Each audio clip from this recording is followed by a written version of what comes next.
Muy buenos días Lili, muy buenos días Eva y a todos los amigos que poco a poco se van a ir conectando con nosotros. Bienvenidos a este tiempo hermoso de estudiar y escudriñar la palabra. Muchas bendiciones para ti también, Eva y Lili, un abrazo fuerte. Gracias por la puntualidad.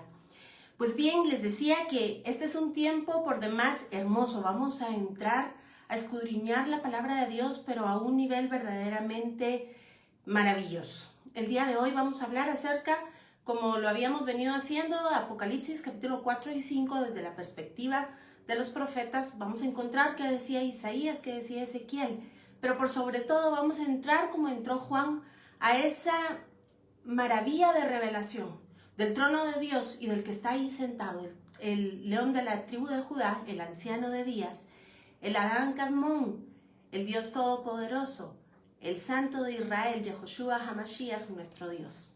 Así que prepare su Biblia y empezamos este viaje emocionante acerca de la revelación de Jesucristo, declarada en el libro de Apocalipsis. Bienvenida Jenny, qué alegre que ya están con nosotros. Vamos a comenzar.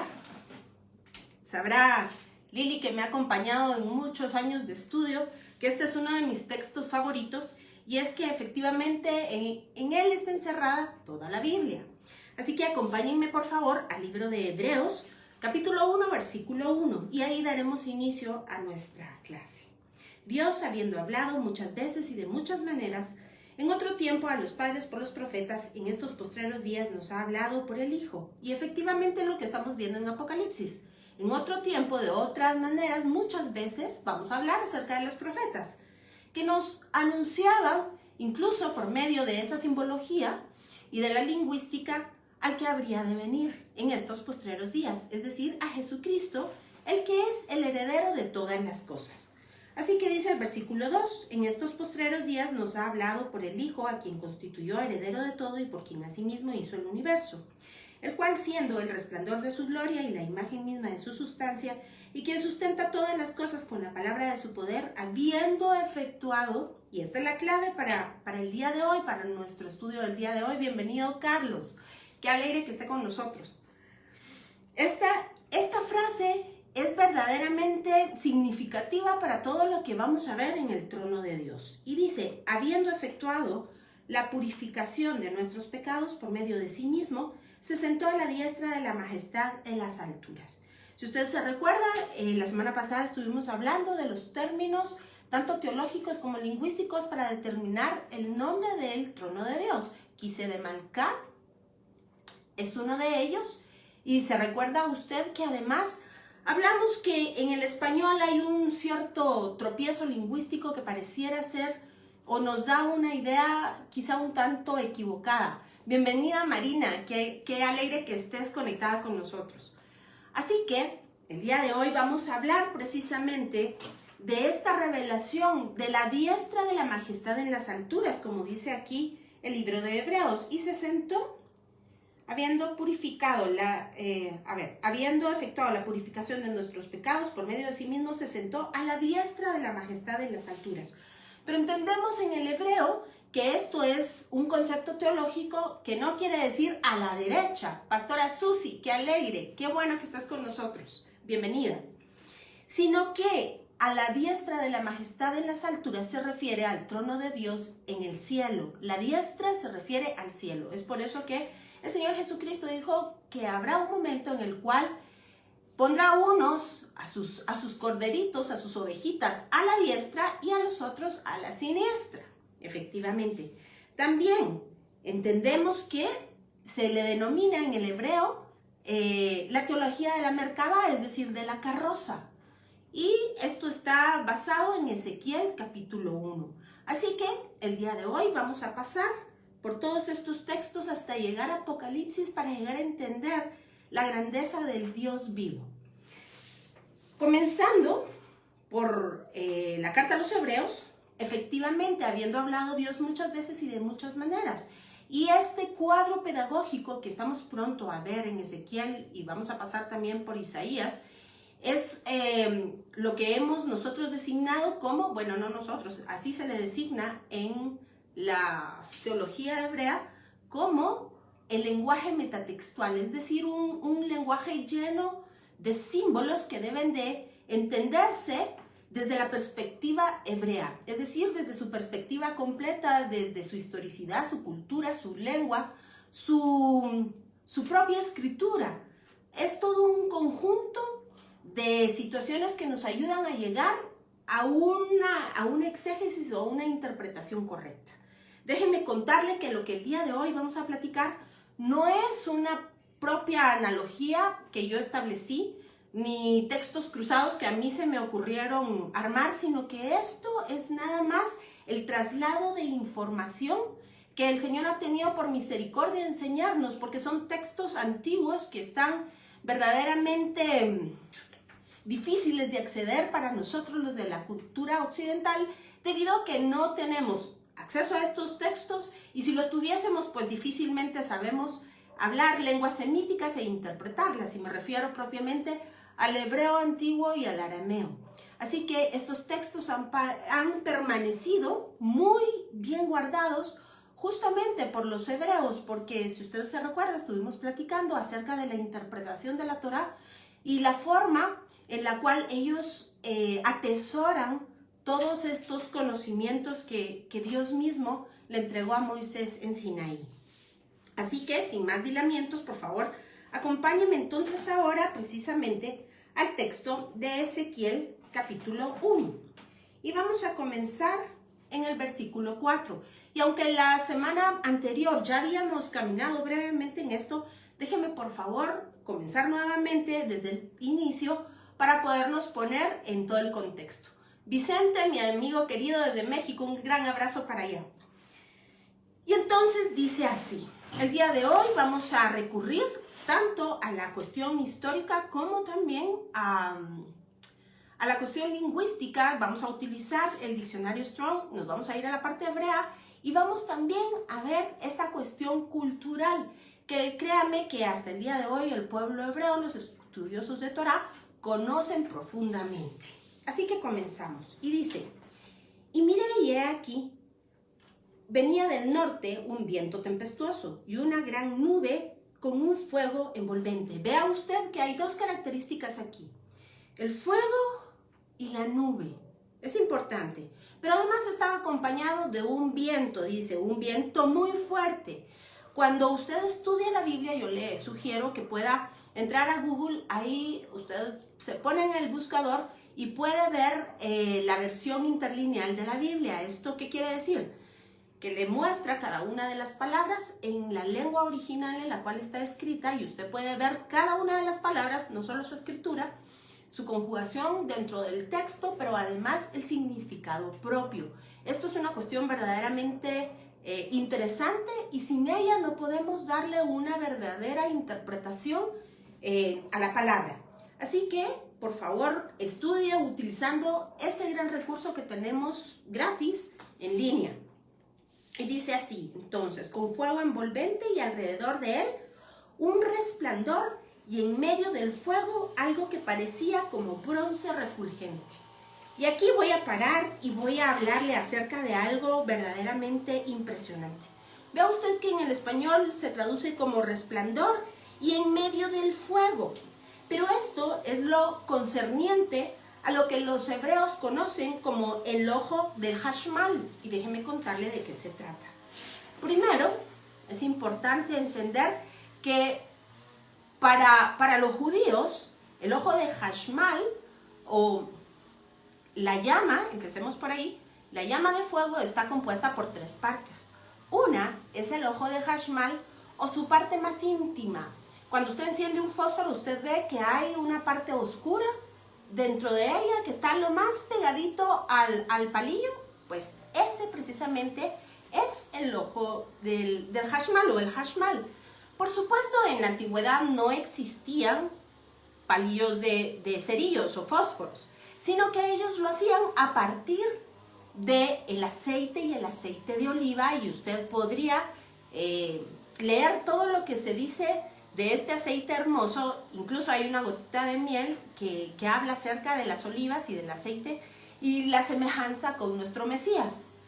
Es importante entender que se trituran las aceitunas para que de ellas se desprenda este aceite, y había una forma correcta y digámoslo así, una receta para hacer el aceite que daba el alumbrado precisamente a la menorá o la lámpara de 7 brazos, que por supuesto estaba en el templo, estaba en el tabernáculo, que de ella se habla ampliamente en Apocalipsis.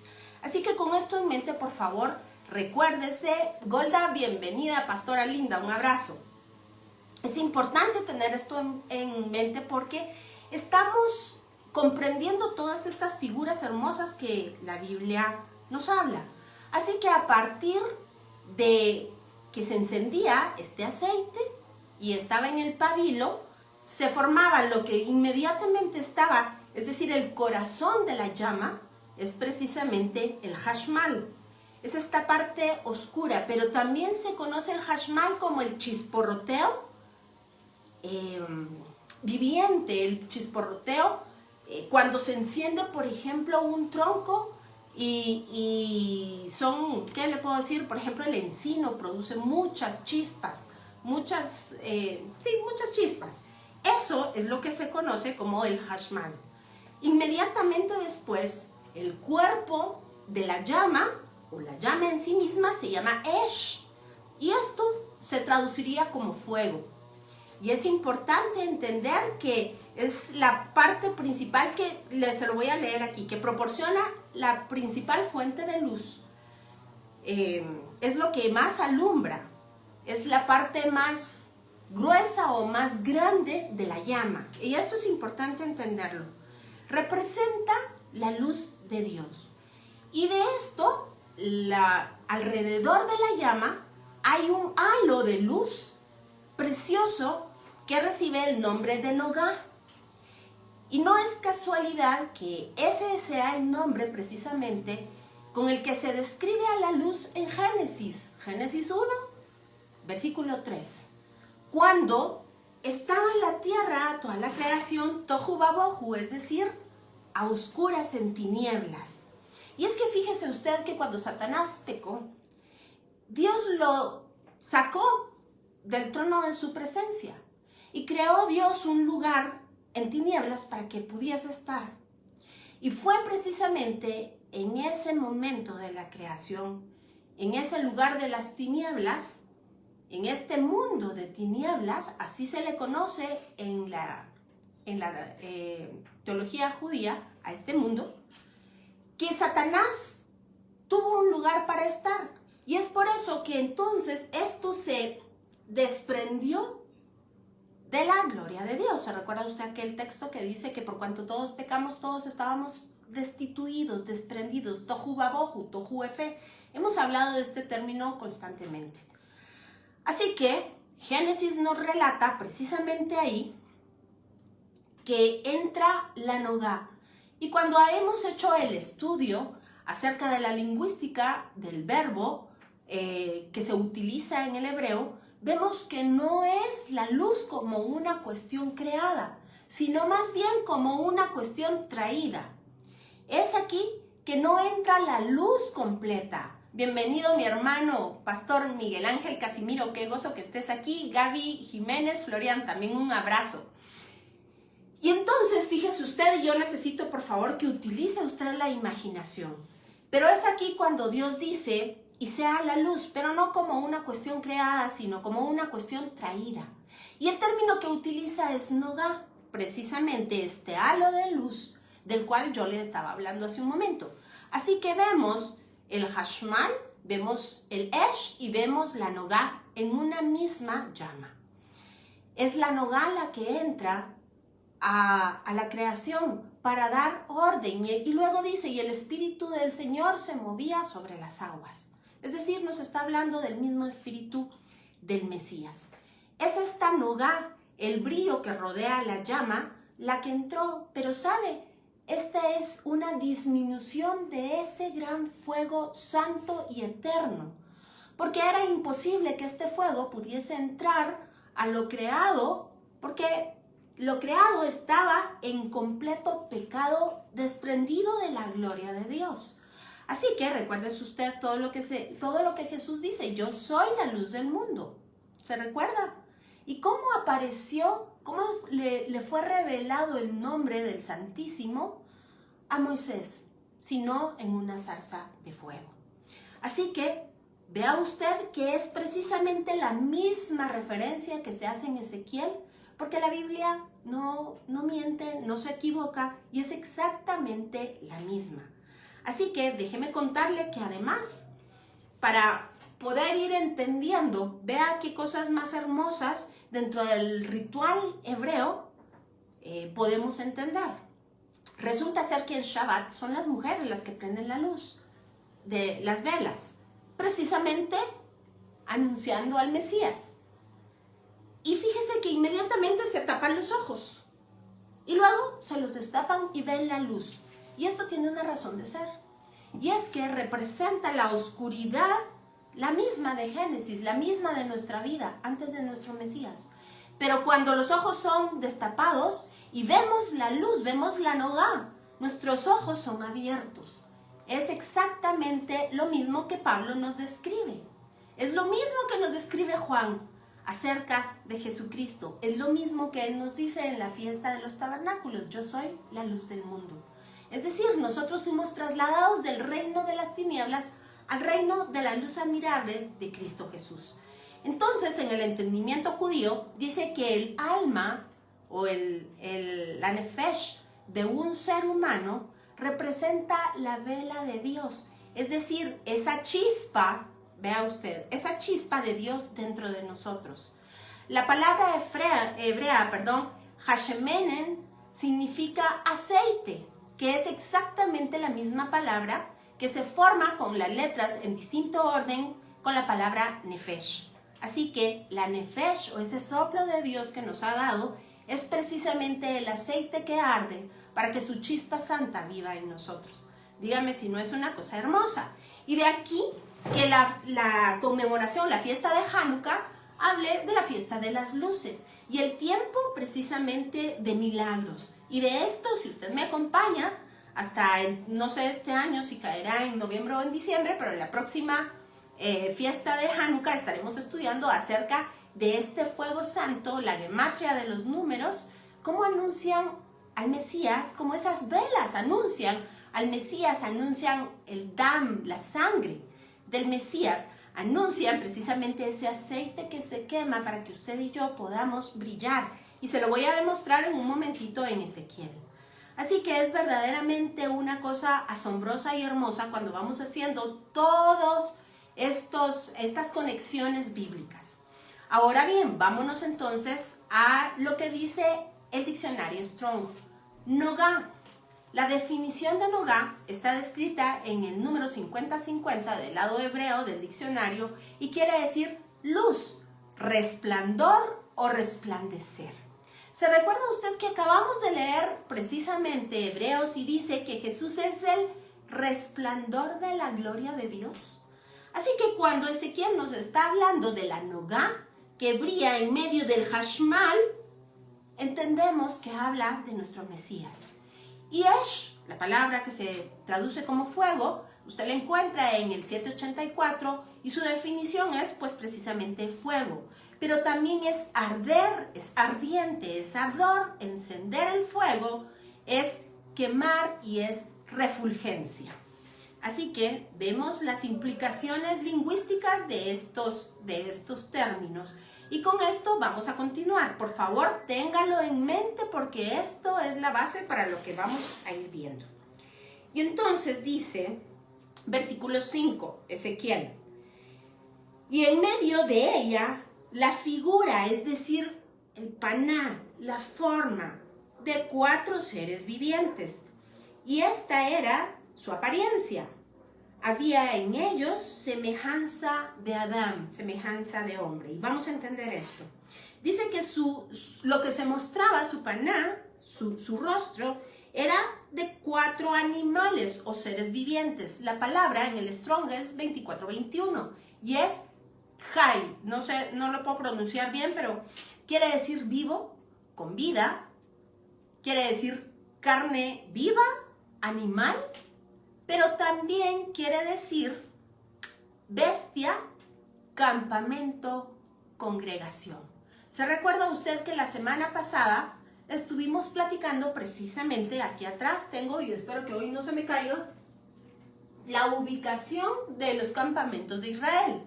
Recuérdese usted que 4 eran los lados en los cuales los campamentos se asentaban, 3 por cada lado, así que daban un total de 12. Y estos son justamente a lo que hace referencia los 4 seres vivientes. La semana pasada empezamos a platicar de esto. Así, un campamento, 2, 3 y 4 campamentos, es decir, 4 seres vivientes alrededor del trono de Dios. Vea usted la simbología, las analogías que la misma palabra nos dan. Luego, es importante recordar que entre los campamentos y el trono de Dios, o el lugar santísimo del tabernáculo, se acomodaban ahí los sacerdotes, la tribu de Leví. Y esto corresponde a Primera de Crónicas 24 órdenes sacerdotales. Ya usted seguramente hizo conexión con Apocalipsis. Pero además estaban ahí también asentados los sumos sacerdotes. Y con esto en mente, debemos recordar que cada una de las caras que vamos a ver en un momento, que están descritas aquí de los campamentos, se refieren a los 3 sacrificios de animales que están descritos en el libro de Levítico. ¿Se recuerda usted? El libro de las misericordias. Esos representan a las aves, representan a los corderitos y luego representan a los toros. Pero hablamos la semana pasada que la maximización de estos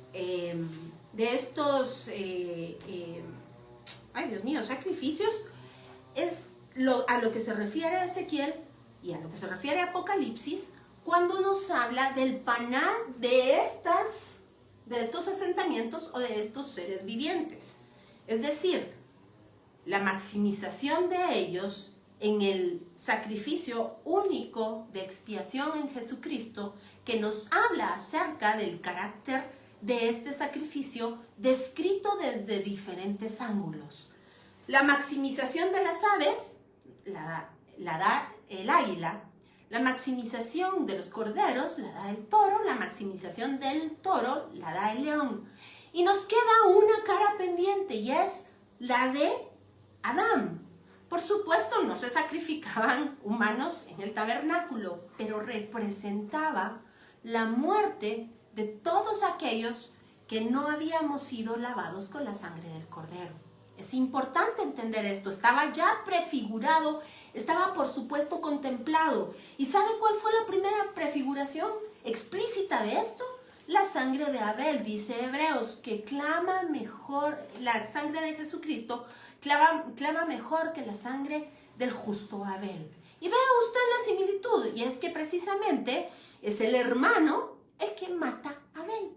Y su sangre clama desde la tierra a Dios. ¿Se da cuenta? Es precisamente la figura. Y por supuesto, esta es la completitud del pacto en Cristo Jesús. Estamos hablando que Él es ese Adán Kadmon. Ya vamos a hablar en un momentito qué quiere decir esto. Él es Dios mismo, lo que en la teología hebrea se conoce como la corporalidad de Dios, el Hijo de Dios, la Memra. Si usted por primera vez está viendo estos videos, yo le sugeriría que pueda ver todos los videos anteriores porque hemos ido justamente hablando de todos estos conceptos teológicos para que nos podamos entender.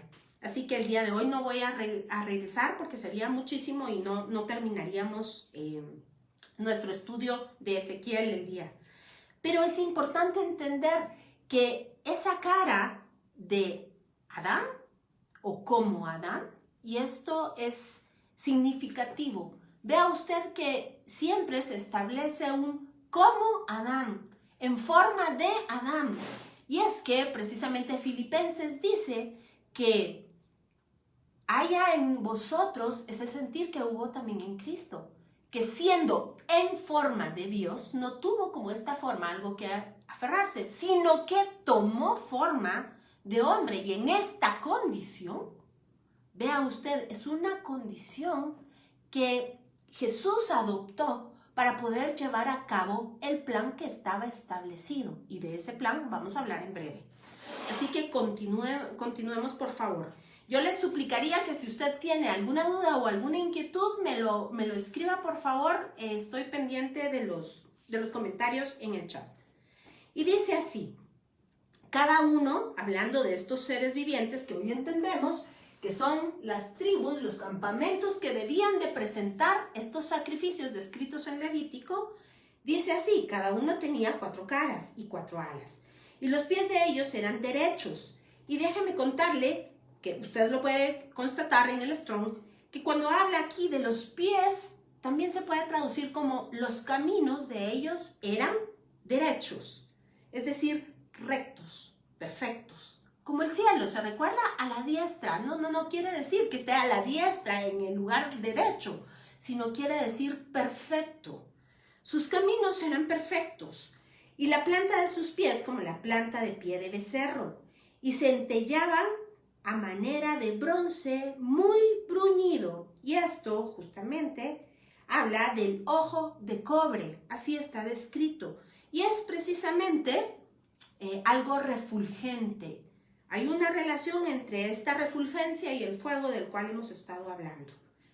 Debajo de sus alas, a sus 4 lados tenían manos de hombre, y sus caras y sus alas por los 4 lados. Con las alas se juntaban el uno al otro. No se volvían cuando andaban, sino que cada uno caminaba derecho. Vea usted que esta es una expresión que vamos a encontrar de continuo. Caminaban derecho, hacia adelante. Vea usted, remarca e insiste que la forma de caminar era perfecta, sus caminos eran derechos. Y estamos hablando de los campamentos. Acuérdese, por favor, que en el desierto era la columna de fuego y la nube las que indicaban cuándo parar y a dónde seguir. Y dice, y el aspecto de sus caras era cara de hombre y cara de león al lado derecho de los 4, y cara de buey a la izquierda en los 4. Asimismo había en los 4 cara de águila. Así eran sus caras, porque cada una de las tribus tenía que presentar estos sacrificios. Por supuesto, prefiguración del sacrificio hermoso de Jesucristo en una cruz. Así eran sus caras, y tenían sus alas extendidas por encima cada uno, 2, las cuales se juntaban, y las otras 2 cubrían sus cuerpos. Esto está hablando de reverencia. Esto está hablando de temor y temblor delante del Altísimo. Y cada uno caminaba derecho hacia adelante. ¿Ve usted? Se vuelve a repetir. Caminaba derecho, perfecto, hacia adelante. Hacia donde el espíritu, es decir, el ruaj, se movía. Que anduviese, andaban. Y cuando andaban, no se volvían. Y la expresión, usted va a ver de continuo, va a seguir apareciendo, dice, y no se volvían, y no se volvían. Y es que está hablando de no volverse a Egipto. Está hablando que sus caminos eran perfectos, que ellos seguían al Ruaj con las instrucciones. Acuérdense que el Ruaj estaba revelado en forma de la Shekinah de Dios que asentaba en el tabernáculo y posteriormente en la nube y la columna de fuego. Todo habla de Jesucristo. Él es la Nogá. La Nogá es exactamente la misma expresión para esta columna de fuego. Él es el resplandor de la gloria de Dios, dice Hebreos 2. Así que no tenemos ninguna duda que Jesucristo mismo en su Nogá, en esa forma que era competente para ese momento, es decir, que era la más indicada, se revelaba a su pueblo. Y su pueblo debía seguirle. Y vea usted que dice aquí, y no se volvían, es decir, y no se regresaban para atrás. Es importante entender esto porque la carta a los Hebreos nos dice claramente, porque nosotros no somos de los que retroceden ofendiendo al Señor, sino somos de los que nos mantenemos firmes, porque el que prometió vendrá y no tardará. ¿Se da cuenta? Es básicamente lo mismo. Ahora véngase conmigo al verso 13 y aquí encontraremos algo hermoso. Y dice así: cuanto a la semejanza de los seres vivientes, su aspecto era como de carbones de fuego encendidos. ¿Se recuerda que Isaías también nos habla de esto? De los carbones encendidos. Como visión de hachones encendidos. Déjeme contarle que la palabra que se utiliza acá para hachón quiere decir antorcha. Y vea usted que dice que la visión de antorcha encendida que andaba entre los campamentos. Es decir, aquí la Shejina era como una antorcha encendida.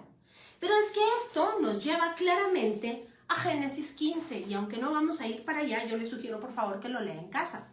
Y es precisamente cuando Dios le entrega el pacto o hace pacto con Abraham y le dice: trae unos animales y los partes por la mitad y los pones en el altar del sacrificio. Recuérdese usted que nos declara la Biblia que Abraham cayó en sueño y en temor, porque las aves de rapiña trataban de comerse los cuerpos corbán, es decir, los cuerpos del sacrificio partidos en dos. Vea usted.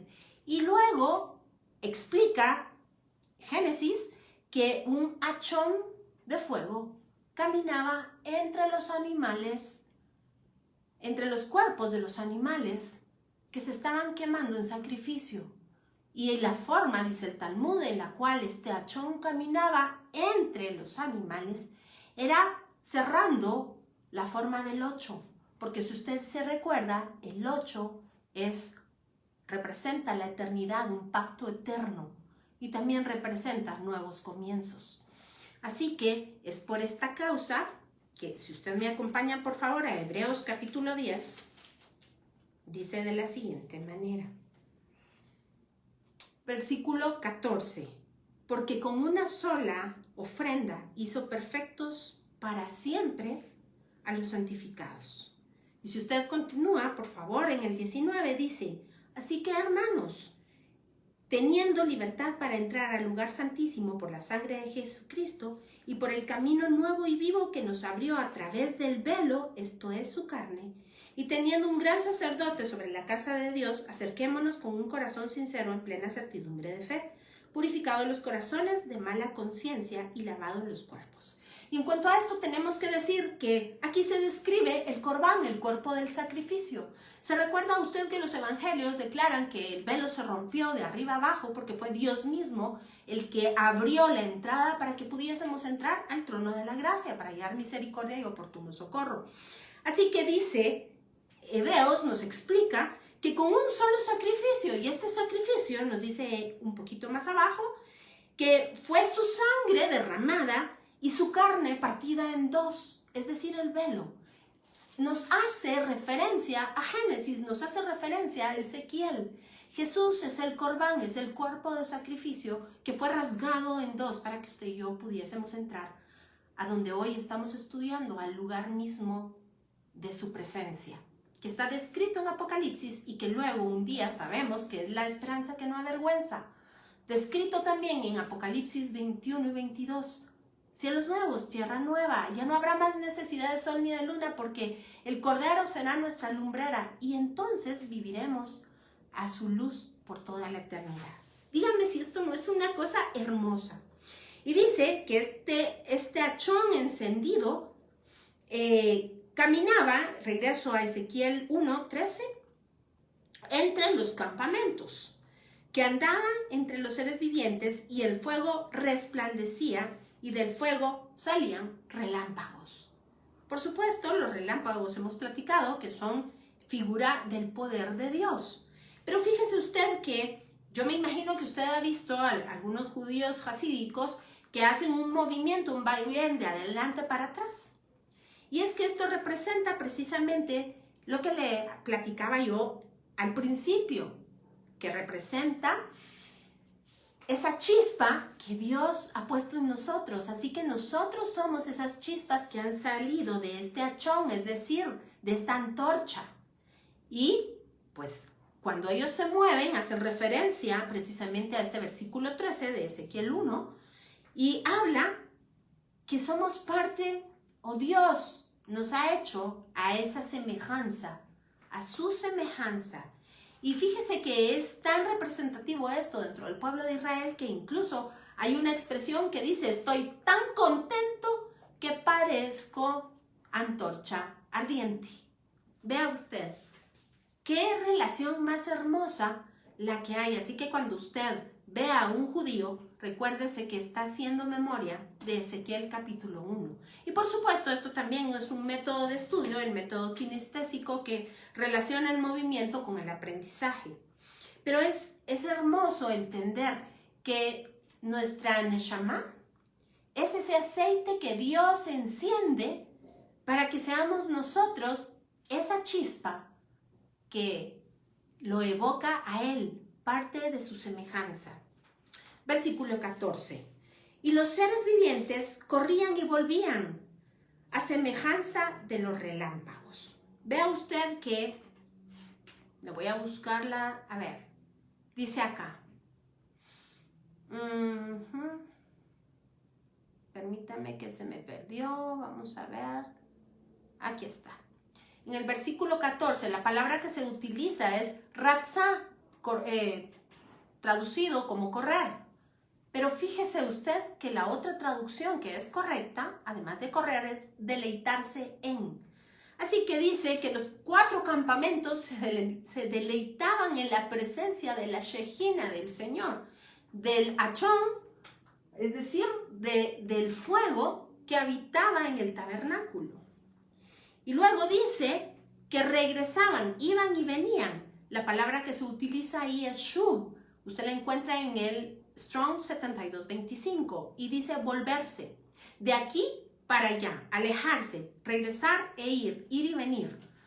Y dice que la idea no refleja necesariamente el volver al punto de partida, sino únicamente al lugar próximo.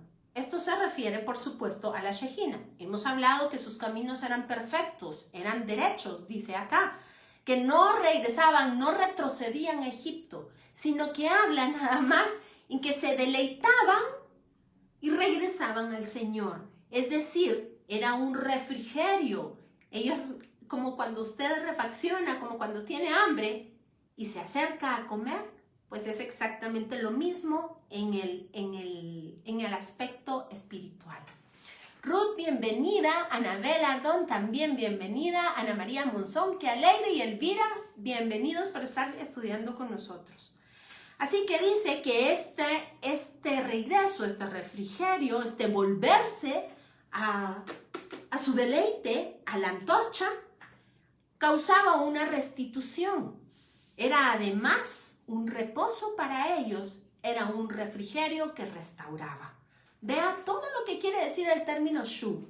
Así que cuando dice acá que los seres vivientes corrían y volvían, quiere decir que se deleitaban en Dios. A semejanza de relámpagos, dice.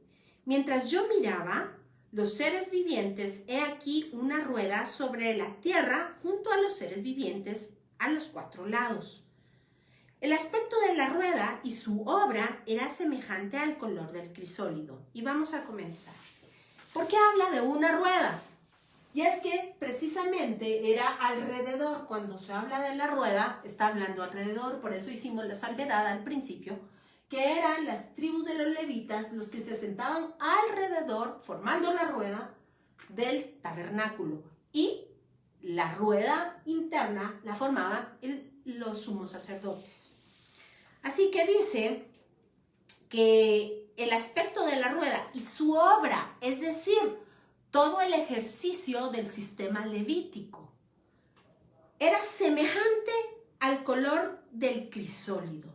Y esto es importante entenderlo, porque el crisólito está relacionado con una piedra o una gema preciosa color verde, pero que en el sentido bíblico es un olivino, dice acá, con calidad de gema. Es un silicato cuya cuyo nombre es MgFe, o sea, magnesio y hierro.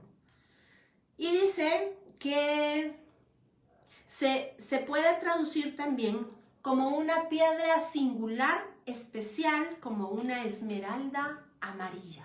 Vea usted. Así que habla que la tribu sacerdotal era tan especial para el Señor que se asemeja a una esmeralda, pero no es cualquier esmeralda, es una esmeralda amarilla. Y toda su obra, es decir, todo aquello que es una prefiguración en el ejercicio del sistema levítico que apunta a Jesucristo, también es cosa santísima, dice el Señor. Bienvenido, Pastor Ursúa, qué gozo tenerlos por aquí, y mi pastora Claudita Ovalle, muy amada. Así que continuemos. Y dice, vamos a ver, me perdí, y dice, le vuelvo a leer el 16. El aspecto de la rueda y su obra era semejante al color del crisólito, y las cuatro tenían una misma semejanza. Su apariencia y su obra eran como rueda en medio de rueda. Hoy entendemos por qué. Cuando andaban, se movían hacia sus cuatro costados, no se volvían cuando andaban. Vea usted la insistencia de la palabra. Su camino era perfecto. Seguían al Ruach HaKodesh, seguían a la Shejina. Acuérdese usted que todo el campamento se levantaba cuando la columna se levantaba y todo el campamento se asentaba cuando la columna se asentaba. Así que, o cuando la nube, ¿verdad? Vamos a ver, versículo 18. Y sus aros eran altos y espantosos y llenos de ojos alrededor de las cuatro. Y vea usted por qué dice llenos de ojos. Recuérdese que el número 7 habla de completitud, así que tengamos en mente esto porque lo vamos a ver claro en Apocalipsis. Bienvenida Silvita de Ibarra, un abrazo para ti. Y dice lo siguiente, el ojo, de acuerdo a la teología hebrea, que descansa en el arameo, quiere decir lo que es revelado. Así que dice acá que estaban llenos, es decir, completos, perfectos, de ojos, porque revelaban el carácter de Dios. Acuérdese usted que estamos hablando que cada uno de estos campamentos representaban un ser viviente y cada uno de ellos representaban o tenían que llevar los 3 sacrificios más el que esperaban, que era el de Mashiach o el del Mesías, y todo esto lo que hacía era exponer de forma pedagógica, es decir, con cuadros, como imágenes, todo lo que debíamos nosotros entender del carácter de Dios, de su amor por la humanidad y de su sacrificio que un día se cumpliría en la cruz del Calvario. Es decir, se estaba revelando al Mesías, se estaba revelando a Dios, se estaba revelando su nombre y se estaba revelando la forma en la cual ese plan de salvación se llevaría a cabo. Es decir, esta es la revelación de Jesucristo. Así que continuemos. Y dice, versículo, 20.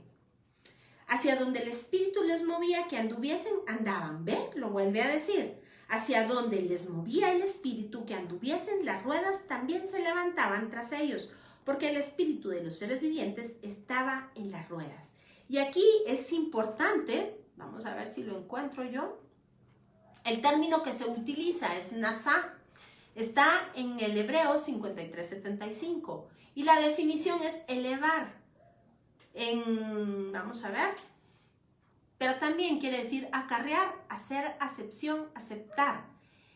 Pero fíjese que es importante declarar que dice acá que ese espíritu estaba dentro de las ruedas.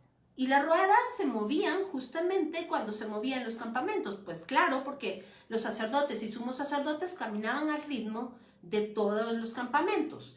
Pero dice acá que la expresión en el español no se entiende, se pierde. Y dice, porque el espíritu de los seres vivientes estaba en las ruedas. Y esto en el hebreo quiere decir que ese espíritu era digno de provocar temor. Así la palabra nasá dice respetar, respeto, venerar, pero también dice vestir. Así que era el espíritu el que le daba vestidura a estas tribus y a los sacerdotes. Vea usted qué cosa más hermosa. Es que la explicación nos la da Pablo después en sus cartas. Pero desde acá está esto narrado, como dice Hebreos, de otra manera para que lo entendamos. Así que es quienes veían este campamento, quienes veían esto que sucedía acá, infundía temor, y sabe, temor y temblor por la revelación del único Dios vivo. Esta es la razón por la cual alrededor de ellos venían los proscritos, es decir, todas aquellas personas de otras naciones que habían creído en el único Dios, el Dios de Abraham, de Isaac y de Jacob. Y es por eso que en Deuteronomio 26 me parece que dice esta entrega de las promesas, o lo que se ha traducido como la ley, son para los que están aquí hoy y para los que no están. Eso lo incluye a usted y me incluye a mí el día de hoy. Así que continuemos. Y dice, versículo 21, cuando ellos andaban, andaban ellas, y cuando ellos se paraban ellas. Asimismo, cuando se levantaban de la tierra, las ruedas se levantaban tras ellos, porque el espíritu de los seres vivientes estaba en las ruedas. Y sobre las cabezas de los seres vivientes aparecía una expansión a manera de cristal maravilloso, extendido encima sobre sus cabezas.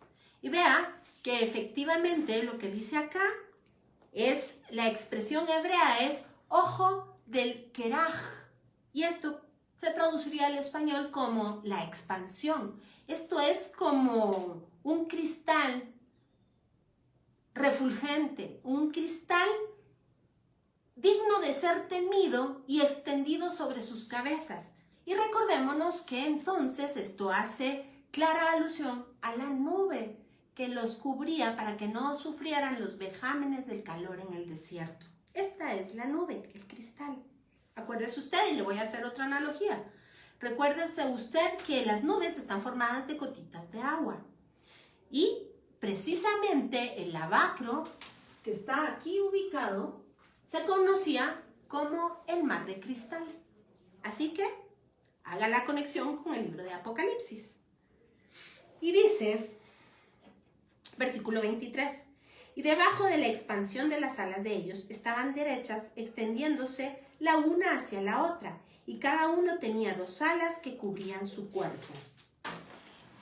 Versículo 24, y oí el sonido de las alas cuando andaban, como sonido de muchas aguas, como la voz del Shaddai, el Omnipotente, como ruido de muchedumbre, como el ruido de un ejército.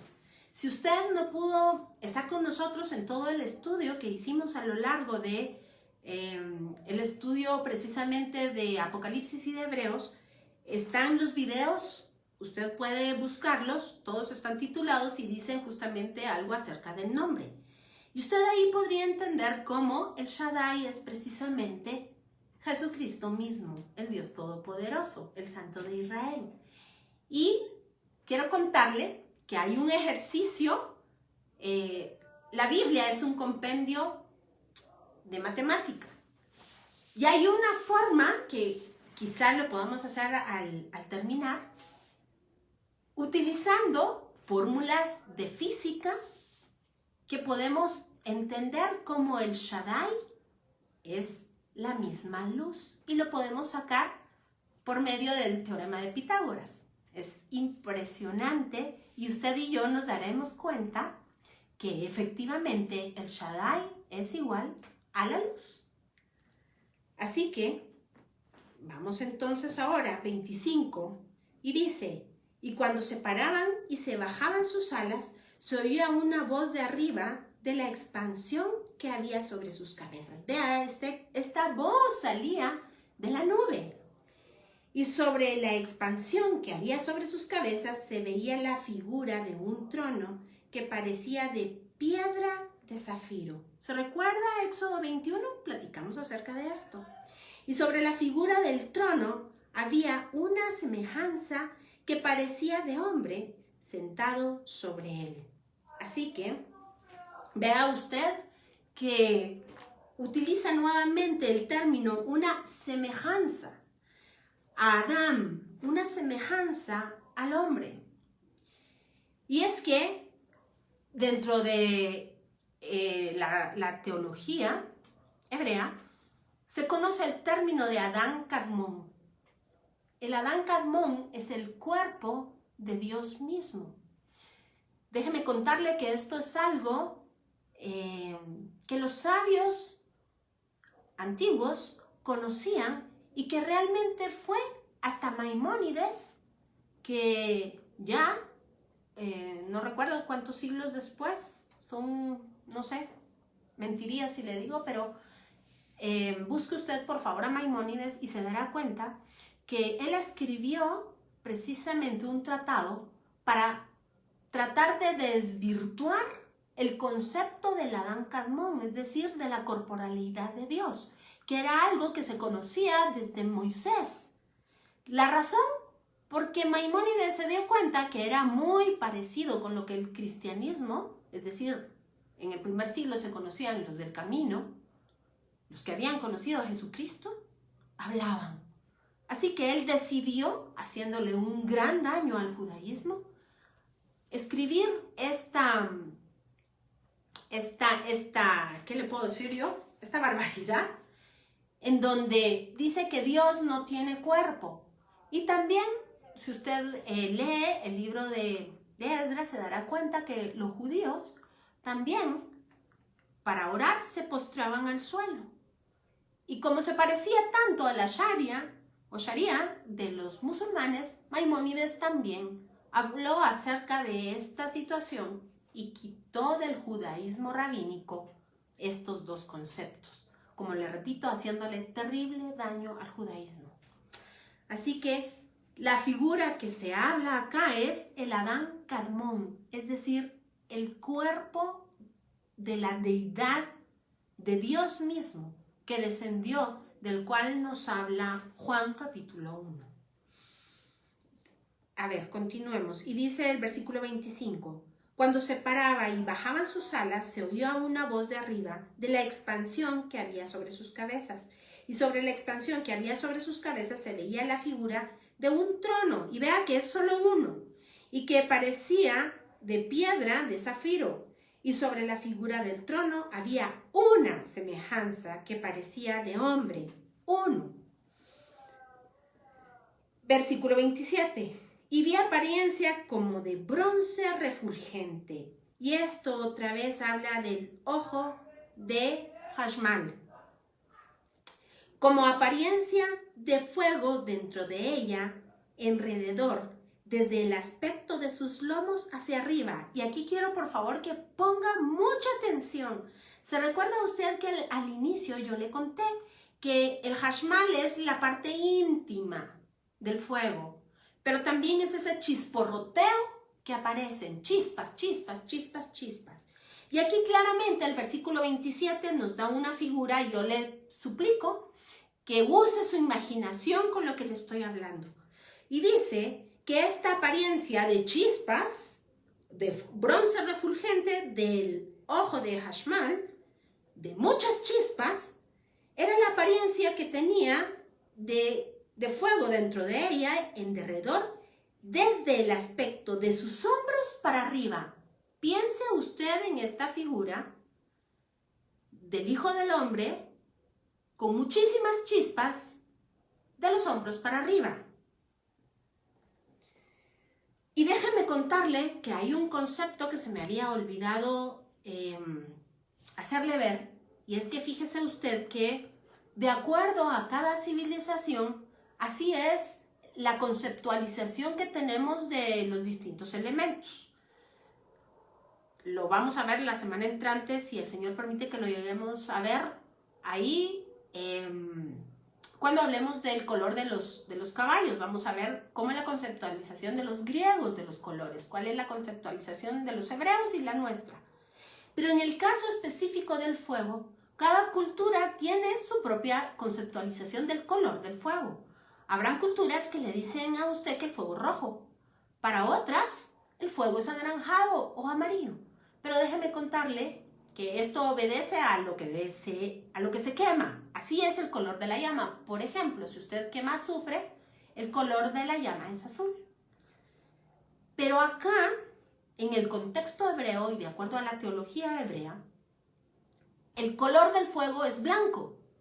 Así que el chisporroteo que usted está viendo, que nos estamos imaginando, es blanco. Y con esto continuemos. Dice que esa apariencia de chisporroteo es desde los hombros para arriba y desde sus lomos para abajo vi que parecía como fuego. Esh, la llama limpia, lisa, y que tenía resplandor alrededor. ¿Se recuerda usted que hablamos de la nogá? Bueno, pues junte todos estos elementos. Este es el Hijo del Hombre, del cual se describe en los profetas. Vea que dice que tiene un chisporroteo de los hombros para arriba y una figura blanca, de la llama blanca, lisa para abajo.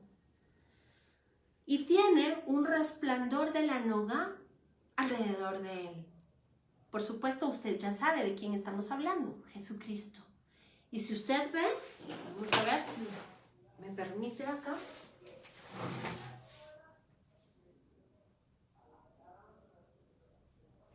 Vamos a hacer acá. Y me permite solo de dos colores, pero así, aquí no me atrevo ni a hacer. Así usted ve que podríamos establecer una analogía o una semejanza con la melena de un león y el cuerpo de un león. Así que cuando está hablando acá de este que tiene un chisporroteo en el rostro y unas vestiduras blancas hechas de fuego, estamos hablando del león de la tribu de Judá. Versículo 28, y dice: como parece el arco iris que está en las nubes el día que llueve. ¿Se recuerda usted que esto era señal del pacto?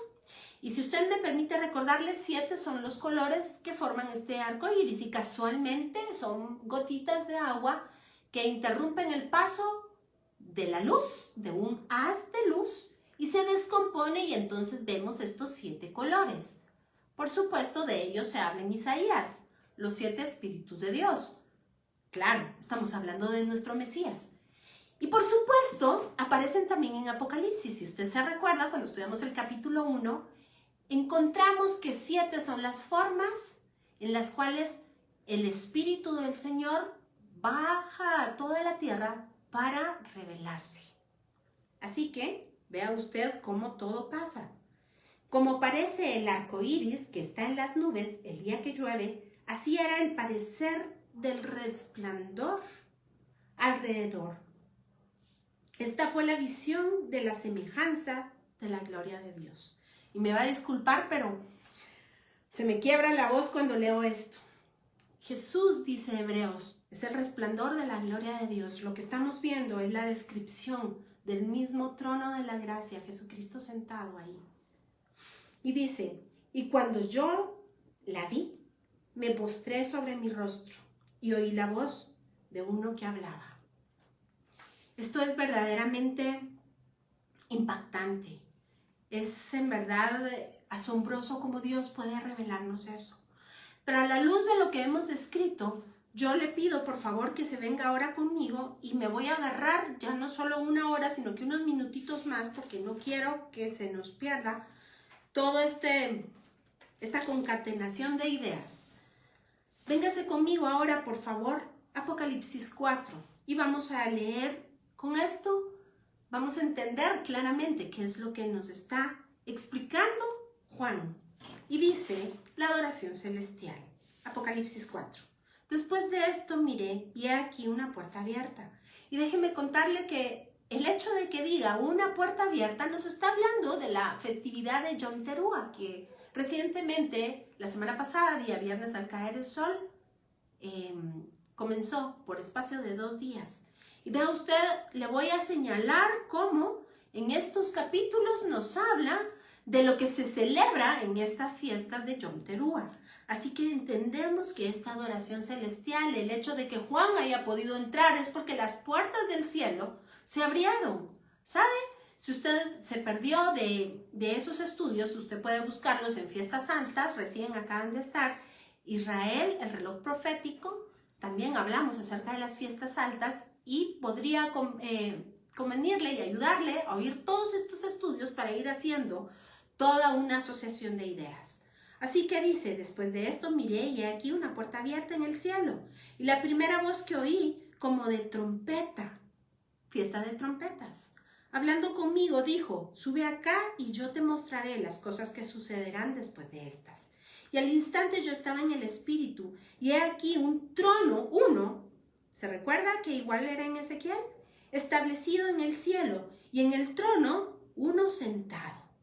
Ahora, véngase conmigo, por favor, a Isaías, capítulo 6, y vamos a encontrar algo hermoso.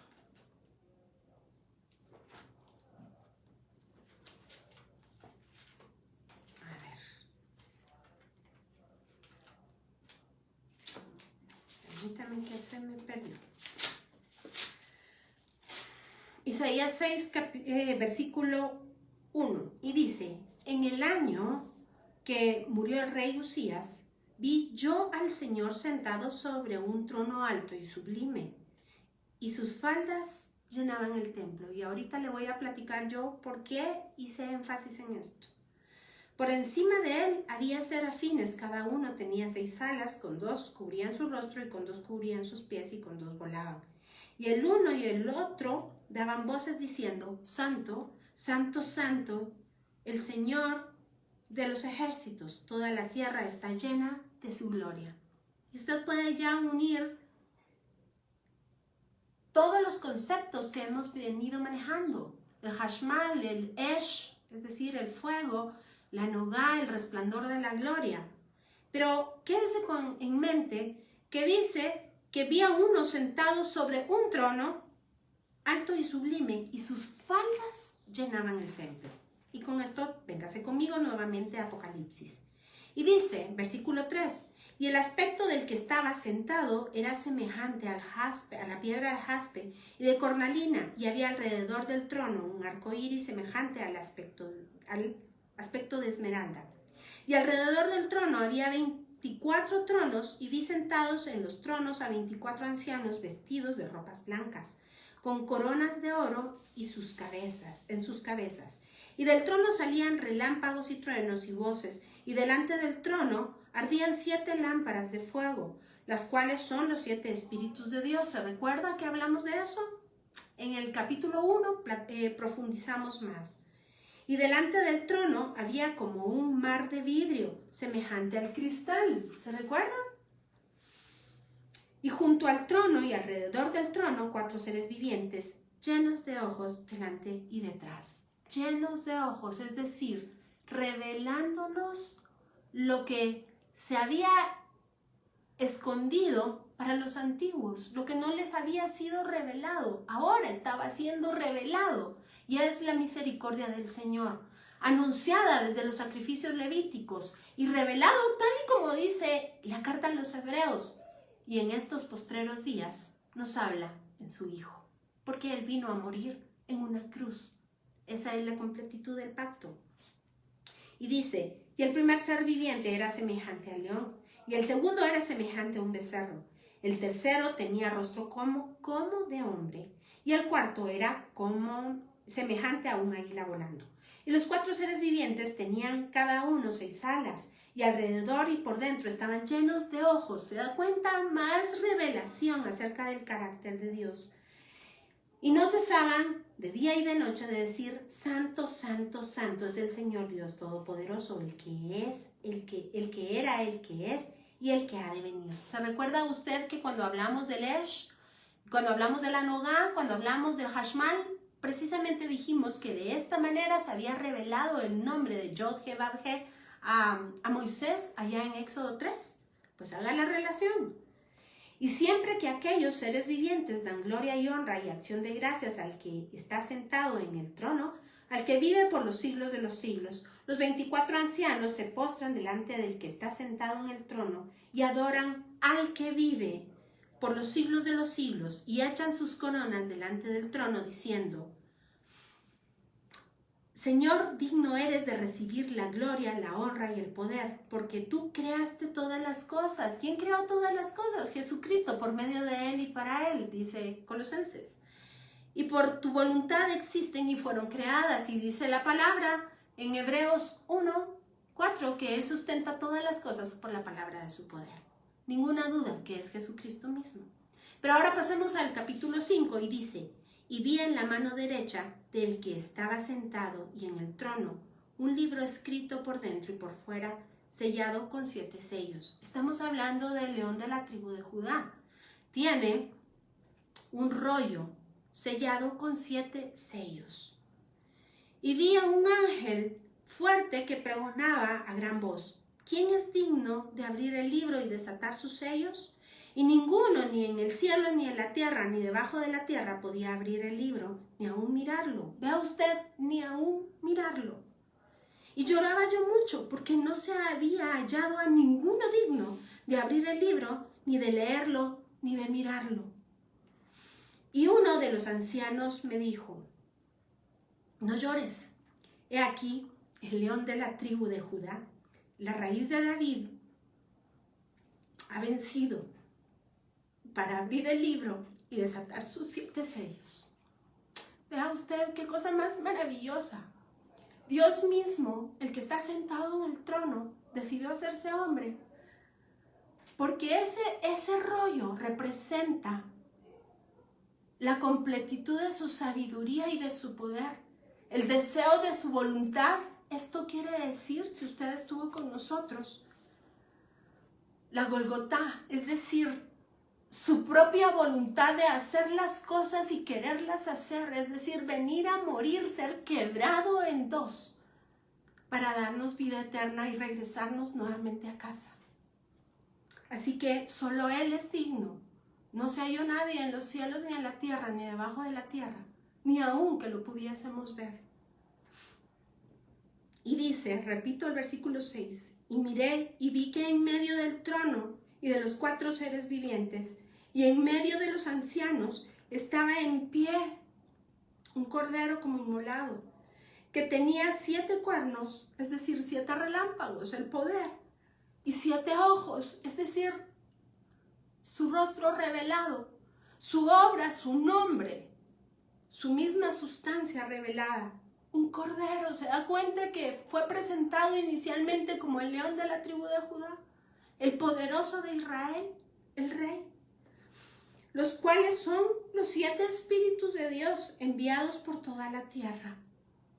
Y vino y tomó el libro de la mano derecha del que estaba sentado en el trono. Y hemos hablado que no es que sean 2, esto es una manera no solo poética, no solo a la usanza de aquella época, sino además pedagógica, de podernos explicar que Él mismo es quien se revela a sí mismo. Y dice, y cuando hubo tomado el libro, los 4 seres vivientes y los 24 ancianos se postraron delante del Cordero. Todos tenían arpas y copas de oro llenas de incienso, es decir, las oraciones de todos los santos. Así que todo el sistema sacrificial levítico rendía honra y gloria al único que es digno. Todo estaba sujeto a Él, por eso su caminar era siempre derecho. Le seguían al Espíritu. Y cuando cantaban un nuevo cántico, ¿sabe a qué se refiere a un nuevo cántico? De acuerdo a la teología hebrea, el nuevo cántico es el Evangelio, diciendo: digno eres de tomar el libro y de abrir sus sellos, porque tú fuiste inmolado y con tu sangre nos has redimido para Dios de todo linaje, toda lengua y pueblo y nación. Esta es la obra de sus manos. Esto es lo que dicen los salmos. Esto es lo que se nos reveló. Estas son sus hazañas y sus maravillas. Se las vuelvo a repetir. Y dice, y cantaban el Evangelio, diciendo: digno eres de tomar el libro y de abrir sus sellos, porque tú fuiste inmolado y con tu sangre nos has hecho redimidos, nos has redimido para Dios de todo linaje, es decir, Él no hizo acepción de persona. Él incluyó a judíos y a griegos, a gentiles. Él lo incluyó a usted y me incluyó a mí. Y de esto se trata la verdadera alabanza dentro del trono. Cuando nosotros en nuestras iglesias nos hacemos unos con el cielo y alabamos, la alabanza debe de decir las obras de sus maravillas. La alabanza es contar el evangelio, es contar de sus hazañas, es contar lo que ha sido revelado en el trono. Si usted ve, la adoración celestial se trata de cantar lo que Él hizo por nosotros. No se trata de ministrarnos a nosotros mismos, para eso hay otro momento. Pero cuando entramos delante de su presencia, debemos exaltar su nombre y lo que Él hizo en la cruz del Calvario. Y es por esta razón que yo le hice énfasis en Isaías 6, cuando dice, y sus faldas llenaban el templo. La expresión que se utiliza para faldas es el tren. Y en las culturas antiguas, el tren era precisamente esa túnica hermosa de los reyes, cuanto más la del Rey de Reyes y Señor de Señores. Y en esas túnicas, en esas vestiduras, iban bordadas todas las hazañas y las obras y las victorias del rey que estaba sentado en el trono. Así que cuando entramos a ese trono de la majestad en las alturas y nos damos cuenta, como Isaías, que sus ropas llenan el templo, está hablando de las maravillas y está hablando de las obras de salvación que Él hizo por nosotros. Así que cuando Apocalipsis, Juan le dicen, ven y sube, hablamos que no es que subiera al cielo, es que es una revelación. Y esa revelación es para nosotros el día de hoy, la obra de la salvación. Vean qué cosa más hermosa. Y dice, y nos has hecho, versículo 11, y miré y oí la voz de muchos ángeles alrededor del trono, y de los seres vivientes y de los ancianos, y su número era millones de millones, que decían a gran voz, el Cordero fue inmolado, es digno de tomar el poder, las riquezas, la sabiduría, la fortaleza, la honra, la gloria y la alabanza. Y todo lo creado que está en el cielo y sobre la tierra y debajo de la tierra y en el mar, y a todas las cosas que en ellos hay, oí decir, al que está sentado en el trono y al Cordero, sea la alabanza, la honra, la gloria y el poder por los siglos de los siglos. Los 4 seres vivientes decían amén, y los 24 ancianos se postraron sobre sus rostros y adoraron al que vive por los siglos de los siglos. Y es que déjeme contarle que el trono de la majestad en las alturas se trata de la revelación de Jesucristo, de su amor por nosotros, de la obra salvadora. Así como dijo en Hebreos capítulo 6, que juró por sí mismo, comprometió su propia palabra. Déjeme contarle que en este rollo que hemos leído, que está cerrado por estos sellos, precisamente está ahí su promesa de redención para la humanidad. Por eso es que solamente Él es digno de dar la vida por nosotros. Véngase conmigo, deje su dedo aquí en Apocalipsis y véngase conmigo nuevamente, por favor, a la carta a los Hebreos, porque quiero señalarle algo y perdone que le vuelva a insistir leyéndole estos versos. Y dice, Dios habiendo hablado muchas veces y de muchas maneras en otro tiempo a los padres por los profetas, en estos postreros días nos ha hablado en el Hijo, a quien constituyó heredero de todo, por quien asimismo hizo el universo, el cual, siendo el resplandor de su gloria, ¿ve usted cómo todo se une? Y la imagen misma de su sustancia, y quien sustenta todas las cosas con la palabra de su poder, y he aquí que yo se lo señalé al principio, habiendo efectuado la purificación de los pecados, es decir, esto va primero, la purificación de nuestros pecados por medio de sí mismo, es decir, Él fue el sumo sacerdote y Él fue la ofrenda. Se sentó a la diestra de la majestad en las alturas. Es decir, Jesús decidió no sentarse en su trono hasta no haber llevado a cabo el plan de redención, hasta no habérnoslo revelado además. Porque fíjese usted que claramente no hay rey si no hay pueblo. ¿Se recuerda usted que en el principio el hombre pecó y fue destituido de la gloria de Dios? Y cuando Dios lo encontró y le dijo, ¿qué has hecho? El hombre declaró, es que tuve miedo. Porque esta es parte de la mentira satánica que Satanás sembró en el corazón de la humanidad. Dios le había advertido, si comes, ciertamente morirás. Pero no le dijo, te voy a matar o no sé, cualquier cosa. Sino que le dijo, ciertamente morirás. Pero el hombre anidó en su corazón este temor en contra de Dios. Y déjeme contarle que justamente ese temor sigue hasta el día de hoy para aquellos que no han conocido el resplandor de Jesucristo, la imagen misma de la sustancia de Dios, que no han conocido este plan de salvación. Véngase conmigo, por favor, ahora a Hebreos capítulo 2, versículo 14 y 15. Y dice así, así que por cuanto los hijos participaron de carne y de sangre, él también participó de lo mismo, para destruir por medio de la muerte al que tenía el imperio de la muerte, esto es el diablo. Recuérdese usted que la creación estaba como secuestrada a causa del pecado.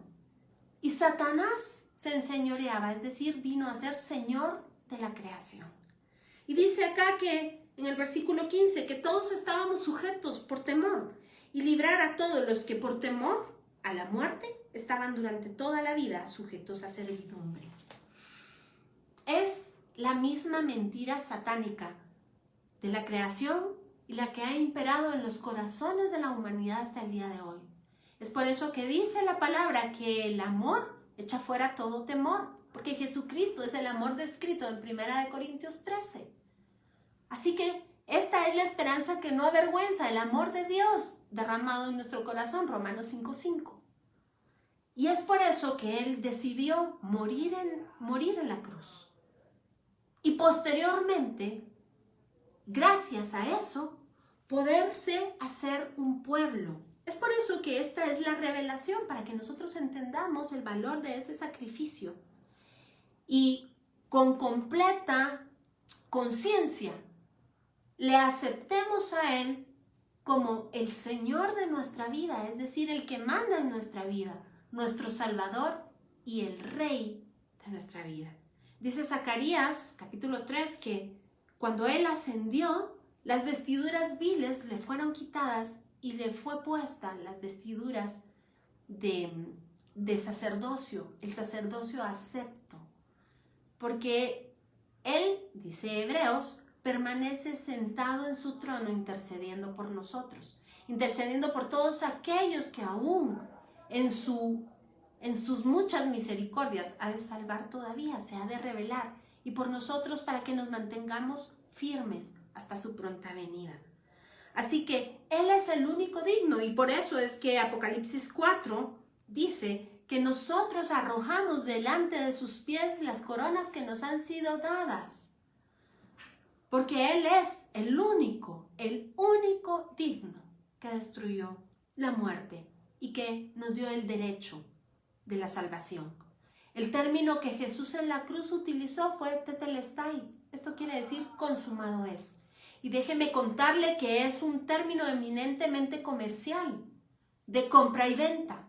Cuando una persona tenía una deuda o hacía una compra y le daban su factura por haber cancelado la deuda, en la factura le certificaban tetelestai, es decir, has pagado lo que debías, has tomado por tuyo la posesión adquirida y nada debes. Vea usted, tetelestai, dijo Jesús en la cruz, consumado es, nos volvió a comprar. Vea qué palabra hermosa la que el Señor nos ha dejado desde Génesis hasta Apocalipsis. Y ahora entonces, habiendo consumado lo que había anunciado, se sentó en la diestra de la majestad en las alturas, es decir, en el cielo, en su propio trono, porque se hizo un pueblo para sí. Y déjeme contarle que precisamente en esta fiesta de trompetas es la fiesta en la cual se corona el rey, es la fiesta del matrimonio, es la fiesta en donde se suena el shofar para que despertemos, para que los muertos en Cristo despierten primero y nosotros los que habremos quedado, dice Pablo, seremos transformados. Y de esto habla la próxima festividad que se conmemorará el día 28, el día de Yom HaKippurim, o el día de expiación o el día de perdón, en el cual el Señor nos cambiará de vestiduras, estas viles por vestiduras gloriosas. Entonces veremos la redención completa. Dice Hebreos que Él hizo absolutamente todo, pero aún no vemos que sus enemigos hayan sido puestos debajo de sus pies. Que nuestra redención fue hecha completa en la cruz del Calvario, pero aún no vemos. Usted ve que todavía se enferma, usted ve que todavía le duele, que todavía llora, porque esa etapa de la redención todavía no se ha llevado a cabo. A la final trompeta, dice Pablo. Es por esto que Pablo nos explica, porque acerca de los tiempos y las sazones, primera de Tesalonicenses 5:1, no tenéis necesidad de que os explique, porque vosotros ya sois maestros, porque veis las fiestas de Santa Convocación año con año y las entendéis. Así que, regresando a Apocalipsis, este es el tiempo del trono de Dios y su misericordia abierto. Este es el tiempo en donde las puertas del cielo están abiertas. Por supuesto, todo esto son explicaciones metafóricas de lo que va a suceder, hablando profética y escatológicamente. Y que, a mi manera de ver, cada vez nos acercamos más y estamos muy, muy cerca de todo esto. Así que la adoración celestial se refiere a dar gracias por todo aquello que Él hizo y además gracias porque nos lo ha revelado para que nosotros podamos declararle Rey sobre nuestra vida. Yo quiero volverle a leer a partir del versículo 11 de Apocalipsis 5 y con esto terminamos. Y dice: y miré y oí la voz de muchos ángeles. Y ahí es donde usted y yo nos reunimos cada vez que entramos a alabar al Señor. Y dice: alrededor del trono, y de los seres vivientes y de los ancianos, y su número era millones de millones. Déjeme recordarle que es precisamente en Éxodo 19 que el Señor dice: si pones oído especial a mis palabras y las guardas, tú serás mi especial tesoro sobre la tierra. Serás un reino de real sacerdocio y gente santa. ¿Dónde vivían los sacerdotes? Aquí. Y el término que se utiliza para decir que vivían alrededor quiere decir muy cercanamente. Usted y yo somos ahora ese linaje santo, pueblo adquirido, real sacerdocio, nación de Dios, que nos ha instalado precisamente en la rueda muy cercana al trono de su gracia. Y ahí es donde junto con los ángeles podemos cantar. Y nosotros decimos a gran voz: el Cordero que fue inmolado es digno de tomar el poder, las riquezas, la sabiduría, la fortaleza, la honra, la gloria y la alabanza. Y a todo lo creado que está en el cielo y sobre la tierra y debajo de la tierra y en el mar, y todas las cosas que en ellos hay, oí decir: ¿ve usted cómo el Señor volvió a comprar toda su creación? Toda la creación le exalta. Al que está sentado en el trono y al Cordero sea la alabanza, la honra, la gloria y el poder por los siglos de los siglos. Y los 4 seres vivientes decían: amén. Es decir, Él es digno, Él es fiel, verdadero es Él. Y los 24 ancianos se postraron sobre sus rostros y adoraron al que vive por los siglos de los siglos. Amén. Así que con esto me despido. Deseo que esta palabra haya tocado su corazón tal como toca el mío. Nosotros acá lo estamos estudiando solamente desde la lingüística y nuestra imaginación. ¿Se imagina usted el día que le veamos cara a cara? y que podamos ciertamente caer a sus pies y decirle, porque digno eres tú. Tú eres el único capaz de abrir los sellos. Tú eres el único capaz de darnos redención. Moriste en una cruz y hoy permaneces en tu trono como Rey y el Rey de mi vida. Será una eternidad gloriosa, pudiendo estar delante de su majestad, Yehoshua HaMashiach, rindiendo nuestra vida al único que es digno, al Santo, al Cordero de Dios, al León de la tribu de Judá, al Anciano de días. Porque se recuerda, esa cabellera blanca es también un símil de ese chisporroteo de fuego. Él es de quien hablan todas las escrituras. Él es el único digno, el único santo, el Rey de reyes y Señor de señores, que pronto vendrá. Así que reciba un abrazo fuerte, que el Señor le bendiga. Por favor, no suelte su Biblia. Es pan de vida, manjar para nuestro corazón, para nuestra alma. Son aguas de vida eterna. Es la revelación de Jesucristo nuestro Señor. Lo espero la próxima semana en nuestro estudio de Hebreos los días martes y Apocalipsis los días miércoles. Que el Señor le bendiga. Por favor, cualquier inquietud, cualquier duda, por favor no dude en escribirme. Que el Señor le guarde. Muchas gracias a todos ustedes por conectarse. Muchísimas gracias por estar con nosotros. Hasta la próxima semana. Bendiciones.